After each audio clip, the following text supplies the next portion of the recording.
Hey, what's up guys? Will's Garage here. Today I'm going to be talking about the Milwaukee mid-torque impact wrench model 2763.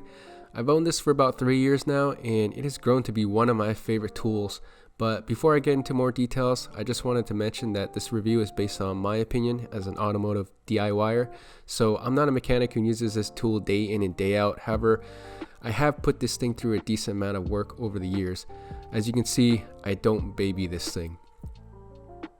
So with that said, when I was first looking for an impact wrench, I had a hard time deciding between the mid-torque model, which I have now, and it is rated 450 foot-pounds fastening torque, 600 removal torque, versus the high torque model that's rated 700 foot-pounds fastening torque and an insane 1100 foot-pounds of removal torque.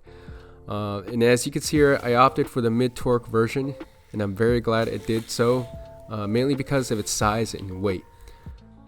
I've used this to replace several suspension parts on many cars and never had any issues fitting it into spaces, whereas if I had a bigger high torque model, I don't think it would have worked out. Plus the bigger model would have probably caused more fatigue to use over time.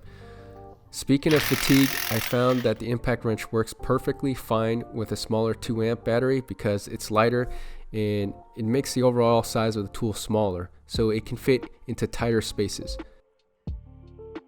Also, I found the battery life is more than sufficient unless you're going to be using it in the shop day in and day out. When I replace struts on a car from beginning to end, I noticed it uses less than half of the battery life. And going back to the power of the wrench, I was really skeptical with the advertised torque ratings because, as you know, some companies, they often rate the power of the products much higher than they really are. But after using and experiencing its performance, I can tell you the torque ratings are not overstated. I've been continually impressed with the performance of this thing. I've removed all kinds of nuts and bolts without any issues, including rusty axle nuts, which are notoriously difficult to remove. The only thing I haven't tried it on is a crankshaft bolt, which honestly, I don't think this thing would have any problem removing that either. I did have one problem with this though.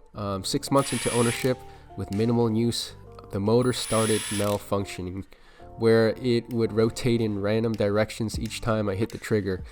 My guess is something probably went wrong with the circuitry, and I was really disappointed at that time because I barely even used it. However, I was still covered under warranty at that time, so I sent it to Milwaukee and they fixed it and returned it to me within 2 weeks. And 2 weeks includes shipping time, so that's pretty quick. So even though I had an issue with it, Milwaukee's customer service came through and I haven't had any issues with it ever since then. So if you're in a market for a torque wrench for automotive use, I would definitely check this out. I hope you guys found this video helpful. If you did, please hit the like button and subscribe for more content. See you guys in the next one.